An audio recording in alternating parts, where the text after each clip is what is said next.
Hello, everybody, and welcome to another on-demand event powered by demandDrive. My name is AJ Alonso. I'll be the host today, and I've got with me Grayson Fulbright. He is the entrepreneur in residence at Sales Engine, one of the co-founders of SD Revolution, and just an all-around great guy. Grayson, thanks for being here. Thanks, AJ. Always great to talk. Yeah, Grayson and I have a history. In case you all don't know, we did co-found SD Rev together with Alex, who's behind the scenes on this on demand, but we've done a lot of these. So I feel like this is going to be a fun, casual conversation. I don't know if you can consider conversations about rewriting emails fun, but I think we can do it. I think we can probably team up and make this a light educational session for the people watching. So let's quickly just get a background on you. I know entrepreneur in residence at Sales Engine, SD Revolution. What else do you do? Like, what in the B2B SaaS space, where do you think your niche lies? Like, give us a bit of a background about yourself and sort of, who is Grayson Fulbright?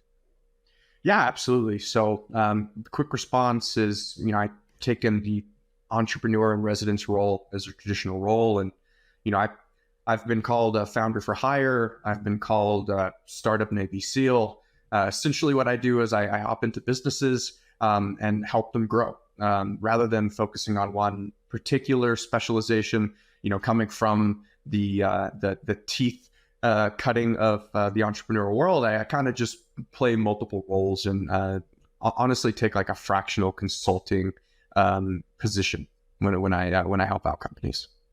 Very cool. And basically the reason that we got connected originally and where I think, and correct me if I'm wrong, a lot of people look to you for some guidance in that consulting and sort of way to help organizations is to write better email copy, to write more persuasive emails, to really figure out like the messaging that an organization can put forth and get someone to take a meeting or learn more about their product or solution. And that served really as the crux for why we started SD Rescue, the YouTube series that we put on for, I think, 54 weeks, which is a long time. And if anyone wants to watch, they're all up on YouTube, where we sat down and we wrote or rewrote cold emails that got sent in to us and gave some tips and pointers to the reps who had sent them in about how they can create better copy, write more persuasive messaging, yada, yada, yada, a bunch of different things that we kind of teased out of that exercise that I do want to talk with you about today and sort of figure out like the big overarching things of like, what did we learn doing this? Because like I said, 54 episodes is a lot to take in and a lot to figure out like what's wrong and what good looks like. So real quick, if you want, give me like a background on your experience with SD Rescue. How did you feel about it? What do you think were some of the top things you learned? And then I've got some specifics that I want to dive in with you. Yeah, sure. So first off, I had a lot of fun with SD Rescue. And one of the things that made the show unique was, our purpose wasn't just to tear down emails and point out what's wrong, but also talk about how to reframe things or how to improve upon something so that you can fix the problem and move on. There's a lot of different stuff that I learned over those years, and keep in mind things like that, and sales behavior changes over time. But that 54-week period of going through different emails across industries, across deal sizes and deal types, across different types of salespeople, it was really interesting. I think one thing that I learned is that a lot of the mistakes that we found in those episodes are not necessarily tied to a particular caliber of company. We were seeing big, well-funded companies making the mistakes. We were seeing founder-led sales making those mistakes. So I think the cool thing we pulled from that is that you can take something from these episodes regardless of what situation you're in, because a lot of these are just general sales practices and tweaking behaviors as buyers evolve. I really like that because I talk about this often, both internally and then on some of the shows that we do, that like on the surface, some companies look like they've got it all put together, right? Hundreds of millions in funding, really like big name thought leaders as VPs, like looks like their team knows what they're doing. And then sometimes you pull back the curtain a little bit and you get into the nuts and bolts of what they're doing. And it's like, oh, you struggle just like everybody else with these particular components of writing good, compelling, cold messaging. And like you said, there are some foundational things that I think almost everybody can look at and say, yeah, I'd love to be able to improve that about how I write cold email, or how I position my product, or how I leverage credibility. These are almost universal or ubiquitous things that people struggle with, regardless of where you're coming from. One of the big things I think that I know I pulled out, and something that you pulled out and we talked about pre-show, is this idea of targeting. One of the biggest problems I think with cold email is how individuals go about not just creating a message, but like figuring out who to send that message to. It gets a little bit murky in some cases when SDRs are given limited guidance, I would say, or almost no guidance in some capacity, just a list of people or accounts and, go get them, Tiger. All the way up to like, hey, these are your book of target accounts, go after it. Even targeting there can sometimes get murky. So talk to me about overarching targeting strategy and some of the stuff that we learned through those episodes of what good looks like, what some of the common issues are, and where you see a lot of opportunity for reps to level up their targeting strategy. No, yeah, that's a really good topic. And I like to think about it like almost as if cold email is the opposite of how cold calling works when it comes to targeting. And I think that is the ultimate problem. When you're cold calling somebody, the chance that they connect is pretty defined. They're not going to like look at sometimes if you keep calling them, they'll look at the ID and be like, all right, ignoring him. But on the whole, when you're calling someone, it's truly cold. You're engaged live with a prospect, and that gives you the chance to then not only qualify them, but also try to convert them and build curiosity. And I think, back in the day when you hear about, boiler room cold calling, it was very common because we didn't have the technology that we have to have a very broad list with some key filters to make sure that the quality is all right. And then most of the qualification happens when you're on the phone and when you're trying to get connected and have a conversation with them. The big difference with email is you don't have that control. You're sending an email that goes into an inbox that the buyer can personally curate or filter out. They decide when they want to read or pay attention to you, and they decide how they want to act and when they act on your email. So the big problem I see with targeting is you're trying to qualify and trying to go through that type of process as if it were a cold call, when really you're just one email among hundreds in an inbox that you're not sticking out. And so the way to solve this is you have to be very clear about not only who you're reaching out to. I think we've got that as a sales community. We know who we're reaching out to, but why? Why are you reaching out to that company? That's why it goes into what I call use cases are so important. You need to be able to set the context behind why you're reaching out and why it's relevant. And the best way to do that is to have a clear understanding of what are the exact situations, problems, future states, solutions that your prospect is navigating and dealing with that is very unique to them, or it's for a very unique type of audience.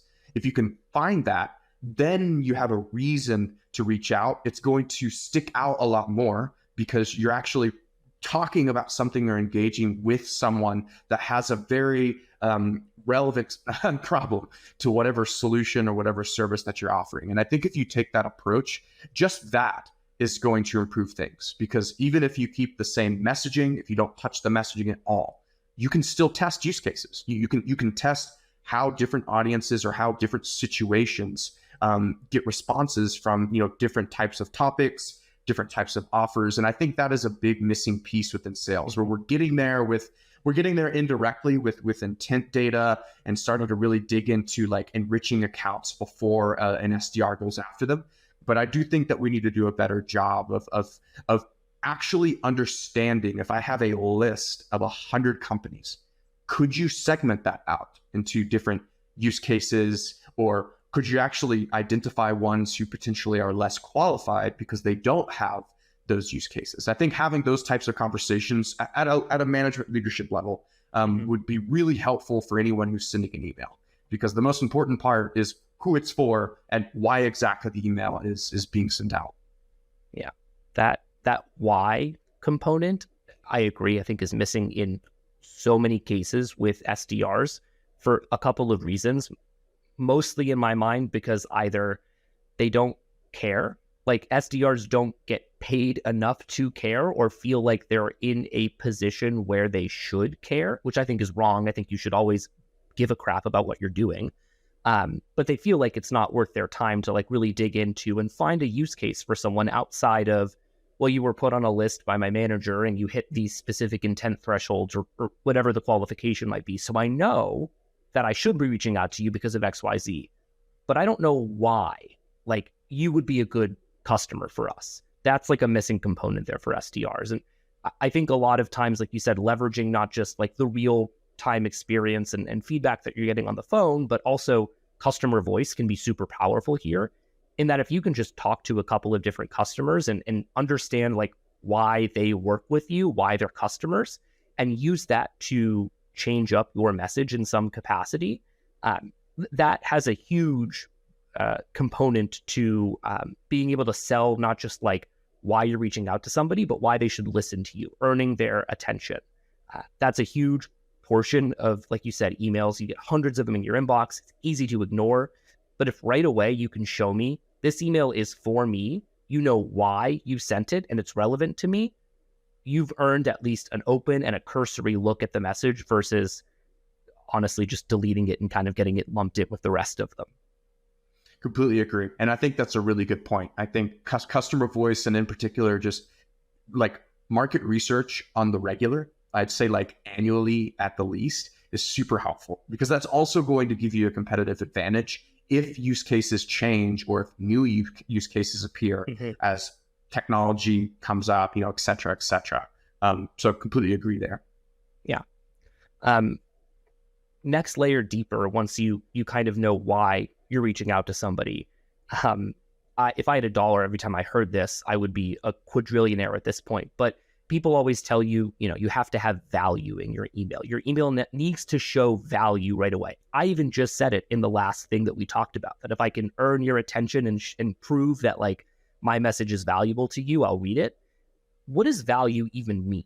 Like, where, when someone asks a rep, like, do you think this email adds value? What does that tell you kind of right away in your head in terms of like how they're trying to portray their product or solution, or like run down sort of what it can do for someone? It's a pretty ethereal term, I would say. Yeah, well, I think you can define it a little better with two pieces. One, it needs to be relevant, and two, it needs to be actionable. You know, you can have an actionable offer in an outbound email and say, you know, hey, like, here's a template that you can use to hire a player talent on your development team. And while that might be actionable and might be valuable, if they're not in charge of hiring developers, or if they aren't hiring developers right now, well, then they're going to be like, well, thanks, but no thanks. So they're just not going to respond. And on the same end, you know, something could be super, super relevant. But if your offer is, let me get on a demo call with you, let me give you an initial consultation, let me talk to you as a salesperson. If you don't have anything that a buyer can envision a future state of value with, if they can't see how they're going to take action or gain something from a next step, well, they're going to ignore it. Even if it is relevant, you have to realize that there are probably 10, 25, 50 salespeople all wanting to get on a demo to talk about something relevant. And so you need to have this kind of this bridging between what is actionable for a prospect, something that they can see, something that like get moving you out of the way. What are they going to get at the end of this? And then two, making sure that it's actually relevant. Is this something that they're thinking about? Is this something that they're researching? And one of the tips that I always share for organizations trying to, you know, improve their performance with outbound is you need to think of offers that are, that one is something the prospect is already trying to do. So one, what are they researching? What deliverables are they planning? What solutions are they trying to find for day-to-day things, or maybe a specific use case that they're in? The second thing that you need to think about is how can you position an offer so that it can easily and smoothly integrate into a sales process. This is where I think a lot of people mess up. You can have it actionable, you can have it relevant, but if it's super complicated to do, or if it kind of ends in like okay, the prospect has a value, but now they're the same as before we talk to them, then that's still a failure on the behalf of the sales department. So you need to come up with something that is relevant to them, that they're researching, that they're interested in, that is actionable. But then you need to put yourself in the middle there and guide that action, guide a process or a journey that can get them into a deeper sales conversation. I think a really great example of this is audits. The audits are offered across many different industries for many different things. And what tends to happen with an audit is you say, hey, you want an audit? And someone says, yes, sure. Yeah, that sounds pretty good. And then they might ask you a question or two, or they might, require you to get on the call. But a big mistake that a lot of people make with offers like that is at the end, it's usually here's your audit. And, maybe a follow-up email, or, maybe in that email, they'll try to ask for a call or anything. But generally the experience ends there. They get the audit, the value's there, just like sales loses control. And so I think that's another aspect to it is, not only having something that is relevant, that is actionable, but being able to tie it into a predictable journey that takes the beginning, shows them the value, and then guides them closer to a future state that, well, hey, guess what? Requires them becoming a customer before they can get that. So it's kind of a nuanced way to say, hey, look, we're going to show you how you can get there, and we can actually take you all the way there, but only if you want it. You're kind of pulling a little bit more than pushing with your value at that point. Yeah. Two big things that I wanted to highlight in there. One, your use of the word guide, I think is A, very intentional, and B, very appropriate in that throughout all of the different SD Rescue episodes that we covered, a lot of the emails that sort of got flagged as like these need a lot of help were the ones that were very, very salesy, very pushy, very much like you were saying, hey, take a demo with me. Hey, let me get 30 minutes of your time. As of now, in the year 2023, that doesn't typically work all that well in B2B SaaS when it comes to actually getting someone kind of moving down the funnel outside of like pushing them from awareness into consideration, into like down the buyer's journey and stuff. It's very much a guide heavy role at this point, I would say. Like SDRs in particular, like you said, are really guiding someone to a decision. Typically that decision, right, they want it to be, hey, work with us, we can help solve your challenges. But it's very more of that like pull and tug rather than push somebody into something. So love your use of the word guide. And then two, the other thing that I was even thinking about before you mentioned it, but a lot of the rewrites that we did for SD Rescue, that value add was like a proof of concept or an audit or some type of deposit that the SDR would make at the end of their email, which I think is a huge shift in what traditionally a lot of cold email looks like, where it's ask, take. Can I have 30 minutes of your time? Can we set up time on our calendar? Give me 15 minutes. That's incredibly valuable. It's expensive, like asking for 30 minutes on someone's calendar. But if you come to the table with something, you make a deposit like, hey, I can run an audit for you. Hey, I've got a proof of concept for this data set that I want to show you. Mind if I share it? That already puts you so far ahead of a majority of emails that it kind of combines that like actionable side of things that you were talking about, and the ability for them to envision a future state. Like you said, push that sales rep out of the way. And it's like, yeah, I want to see that audit. I don't care about you, but I want to see what you put together for me so I can envision, okay, what does it look like with this? What does it look like without this? Can I stomach that gap or not? Right. And to kind of quickly just tie in what we have been talking about on both sides, the targeting and the offers, we've talked about this many times on the SD Rescue episodes. So everyone go check them out if you haven't watched them yet. But one thing I've brought up often that is a big advantage of seeing offers this way and kind of seeing value offers this way is that you can use it also for testing and self-qualification. I think you made a beautiful point when you were talking about guidance, where like this is back in 2015 data, so it's probably even worse. But back in 2015, the average number of buyers in any industry that are, quote, like in market searching for a solution was about 3 to 5%. That's probably way lower now. And we have to consider the fact that like buyers are now in control. They no longer want to engage when they're top of funnel, not even really when they're middle of funnel now. And so it's now an uphill battle. Yeah, it's now an uphill battle for salespeople to not only find, but influence the rest of the market. And so you can use these value offers as a way not only to incentivize people who would normally not be ready to buy, they'd be a great future customer, but their head's just not there yet. They need more time, need more development. It also gives you a way to qualify the leads that you're going after. You don't know how incredibly awesome it is where you can send 100 emails, and even if maybe the messaging's wrong, you're still working on it. Maybe, you didn't get as much performance as you wanted. But the one value that you will get if you structure your offers right is you're going to be able to see, all right, these people clicked through and opened on this email that talked about this specific offer. That's for a specific use case. Now I'm going to go stop this campaign because enough people have shown initial interest, or maybe I also got some more responses on this. I'm going to create a campaign just for those people.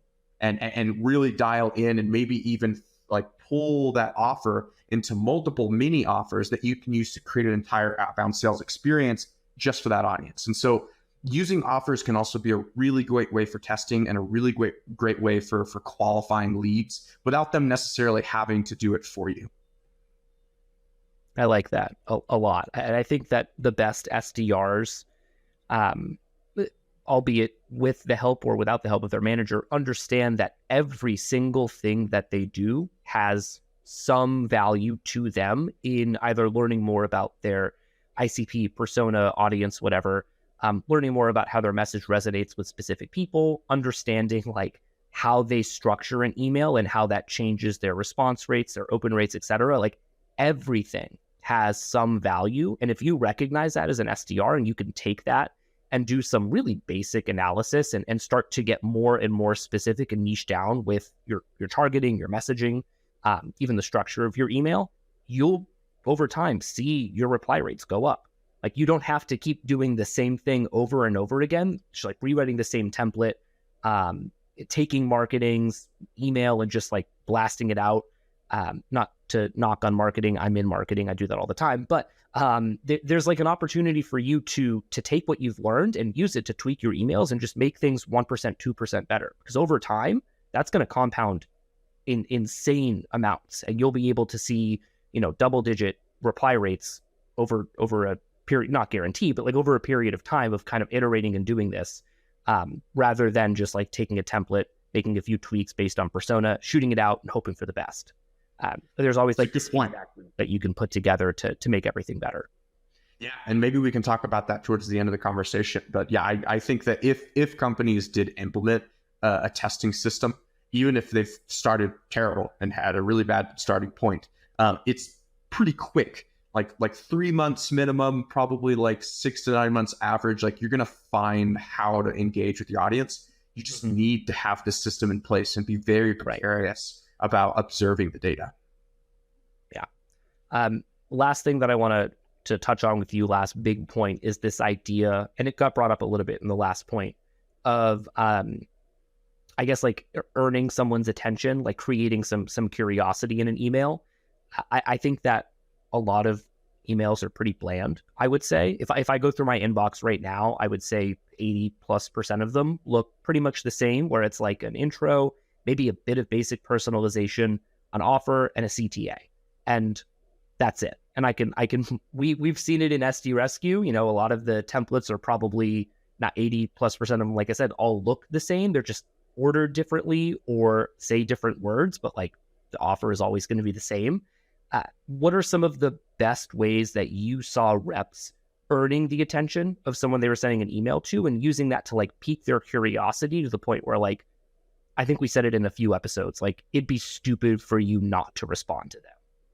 Yeah, exactly. And this, for everyone listening, this gets into a topic that's very difficult. The intro text and the subject line is arguably the most important part of an email. And even now, I've been doing this for years, and I've written a crap ton of emails and rewritten a crap ton of emails that aren't mine. And still to this day, I cannot just spit out an intro text and a subject line. I can do, most companies also can do the value prop. They can, do the incentive in the offers and CTA, but the intro text and the subject line is difficult. Why? Well, it goes back to what we were talking about before, right? You need to be talking to the right people about the right types of things and be offering the right types of value to get a conversation. But you have to be able to hint at that and position yourself as relevant and valuable with 3 to 4 words in the subject line and like, what is it, like 90 to 120 characters in the intro text? That. It's a very short window you have there. Yes, exactly. And so the big mistake that, when we were rolling through all of the SD Rescue emails, a really common mistake that would happen is this idea of, personalization versus relevance, where I think a few years ago, personalization really started getting hot and heavy. Everyone wanted to do it. Everyone saw the results. And that's because like not very many salespeople were doing it. And so what happened, right? Oh, well, you're again, I saw AJ that you went to so-and-so school, or hey, AJ, I see that your daughter plays softball, or hey, AJ, I see that you like coffee. And, for a time, it worked because while research, whoa. Yeah. It worked for a time because while the email channel was saturated, it was also very generic, over generic, like a few years ago. And so those who were actually doing the research to personalize, it was like eye-catching. It's like the first time when you saw ads back in the day, you're like, whoa, what is that, right? Now it's basically how we see ads today. You see an ad, you're like, oh, cool, or you don't even look at it. It's the same thing. So many people use personalization now. It's such a popular tactic that it is now the same thing as it was before when you didn't use personalization.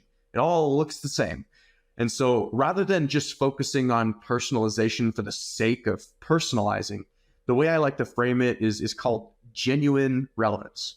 We talked about relevance before. It goes into who you're going after, it goes into what you're offering them, and it goes into how you're creating context and setting the stage in the intro. But you can't just be relevant. Like you can't just be like, hey, you are a CRO and I make CRO software. Like, yeah, sure, that's relevant, but like, do they care? Like, does that matter? No. And on the same side, you don't want to be relevant for the wrong reasons. You don't want to be ingenuine, or you don't want to be lying, where like when they open the email because you caught their attention and there's some urgency around it, when you open their email and then all of a sudden you're like, oh, this guy's like full of shit. And then it's like you did the opposite. It backfired. And so rather than doing, personalization for the sake of personalizing or coming up with relevance that is actually irrelevant to you, you need to be genuine about the relevance. What's something that has nothing to do with you as a salesperson that they are caring about? And how can you bring it up in a way that not only are they going to find curiosity about, but this is the secret. Can you tie it into the offer and the use case backing that strategy? If you can do that, if you can line up these 3 things, it's so easy writing messaging and creating cadences for really any market. All you need to know is, who are you targeting? What are the use cases that would drive a conversation with us? Then what are the offers or the values that you can position so that they will see even more why that use case matters, why you need a solution for that use case. And then finally, you need to figure out a way to package that in a very succinct way so that people will open the email because they care about that use case and that value offer. A great example is, if you're offering an audit, maybe you can mention an observation about something involving the audit that is relevant to them.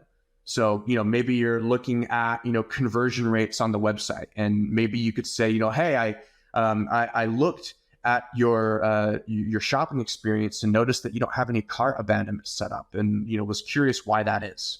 If you're a CRO or a CMO, you're not thinking salesperson because they're just talking about something that you're missing. If you say like, hey, I noticed that you're missing XYZ, they're not going to initially think like, all right, who's selling to me and what are they selling to me? No, they're going to be like, me missing something? I'm head of marketing? Interesting. And then if you position it right, you don't want to kill it and like you be accusing them of doing bad in the rest of the email, but you can use that kind of like eye catcher to say, hey, listen, I noticed that there isn't cart abandonment on your website. Not talking about you, but for others without cart abandonment, I've noticed that they go through XYZ issues. Or you can flip it and say, hey, I notice when people implement cart abandonment solutions, they get XYZ benefit. And then you just tie that to that next step that's going to guide them through the journey, which in this situation is not it. So you'd say, hey, I noticed X is missing. When X is missing, these things go wrong. So I wanted to reach out because we have a team of experts that can help you fix this, and leave it at that. What you'll find is when you have that messaging structured in such a way, yes, you're going to optimize it and you're going to have to continuously improve it, but it's also going to give you a really good litmus test for the type of lead that you confront. So that every time you're sending a cold email out to someone, you might not be connecting with them, but you can use some of the engagement data to tell a story about them. You could say, listen, this dude didn't open the first 5 emails that we sent to him, but then I offer him an audit about cart abandonment and we've got 21 opens and click. They're like, that is some telling information. So to kind of back up, because I know I'm going on a tangent here. If you can make sure to tie a clear use case to specific offers that can be actionable and relevant, and then find a way to package what that future state is going to be into the intro and into the subject line, voila, that's the system. You just reapply that to every use case, every segment. Anytime you want to do outbound, that's how you should be thinking about things. What is the use case? What values are you tying to the use case to get them into a sales process? How do you present that in less than 50 words or 25 words? The big thing that I really liked about what you said there, and I'll finish it with this because we're running up on the end of this, but a lot about talking with the prospect, not at them, really shedding that salesperson facade, I guess. Like we talked about it before, but like leveraging customer voice, and like it goes back to that genuine relevance. Like you have to actually know what you're talking about to make this work.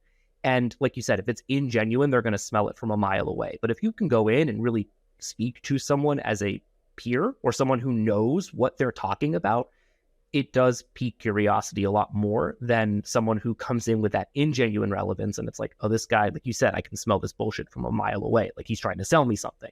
Big difference there in how you can approach somebody. And it's just knowing enough about your product solution, the way that it helps people, and like why somebody would actually listen to you. Having that paints you as less of a salesperson and more of like a consultant or expert in the space that someone would actually want to talk with.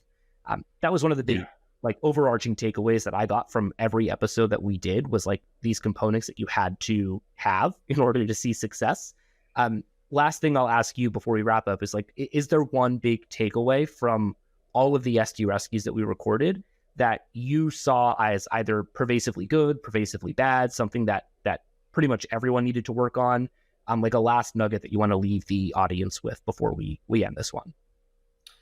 Yeah, I mean, this goes more into structural stuff within an organization, but I think what I learned over the last few years, and still to this day, as I see what sales is doing and see how sales evolves within different organizations, I do think there's an alignment problem between leadership and reps. And we all know what it is, right? It's like who is in charge of messaging? How is messaging improved? How is messaging curated? How is messaging managed? And what I'm seeing with all these emails that we've reviewed, and at least SD Rescue, is that there's a two-sided problem to this. We can't leave it just to the leadership because it vacuums them in a silo. They don't really have clear input, and it makes the SDRs powerless, because then you're like, what do I care? I've got these things that I have to use and can't deviate from it. So just go, friend. Where on the other end, you don't want to have crazy cowboy land where leadership is scrambling to try to figure out what the heck SDRs are saying to prospects. Management's trying to figure out all the differences, and there's 50 versions and no one knows why or what's best. That is also a problem. I think that the big thing I've learned over the years is like there needs to be, and maybe it's a new department, don't know, maybe it falls under sales ops, but there needs to be some sort of alignment bridge that can focus, like dedicated focus on specifically messaging performance. Like for me personally, when I do my stuff, I know what use cases are most relevant versus least relevant. I'm constantly testing offers. I'm constantly testing versions of my cadence, and I'm talking about details. I know which intros are working well. I know how to position my value props to different audiences. I know where and why personalization works. And the reason why I do that is because I'm a big nerd, and I open a spreadsheet up and I've got the time to do that. well, whenever I am doing my own prospecting, or if I'm doing it for a client and we set up optimization testing, that is something that I love to focus in on, and I love to preach it. And that's why I get to see the results and I have so much control. And I think if organizations were to implement that, it doesn't have to necessarily be a new department, but I think it shouldn't be leadership. It shouldn't be SDRs. It should be SDRs sitting with leadership, with someone else taking that and making it happen. Just like a product manager does between the business side and the technical side, there needs to be somebody that can take the hardcore numbers and quotas that leadership is pushing and the raw actual feedback from the market that the SDR is grabbing and turn that into controllable, iterable improvements. I love that. I think that's a great idea.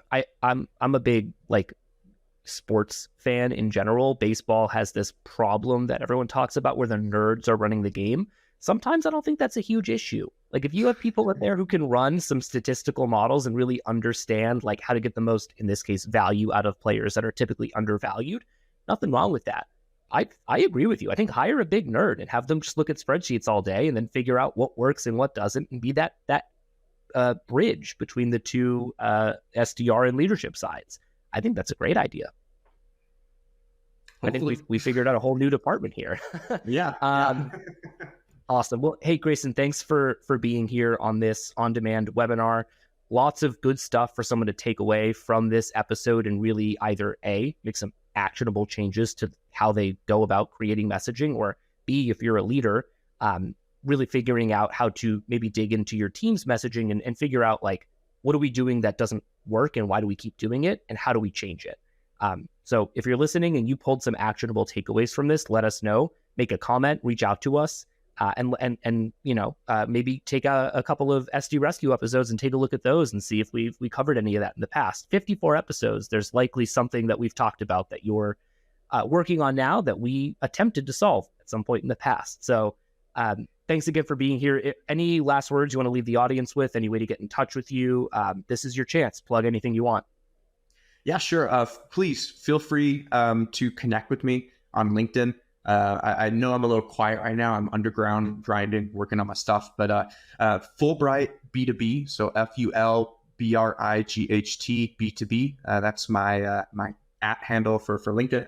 Feel free to send me a connection request. I'm really open to connecting. And also for any salespeople out there, this is an open offer.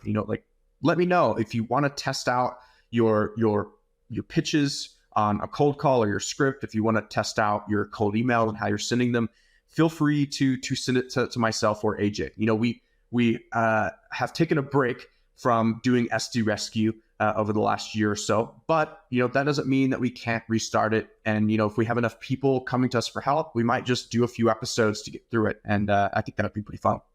That'd be fun. Yeah, a little reprisal of the series. I love it. Definitely take Grayson up on that opportunity if you're listening. He's a fantastic resource. And if he offers up his time, you'd be stupid not to do it. I'll say it. Awesome. Well, hey, thanks everyone for being here. Remember to subscribe and be able to look out for more of these. We drop them monthly. Grayson, thank you again for being here. Really appreciate it. And we'll see y'all next time. Bye, everybody.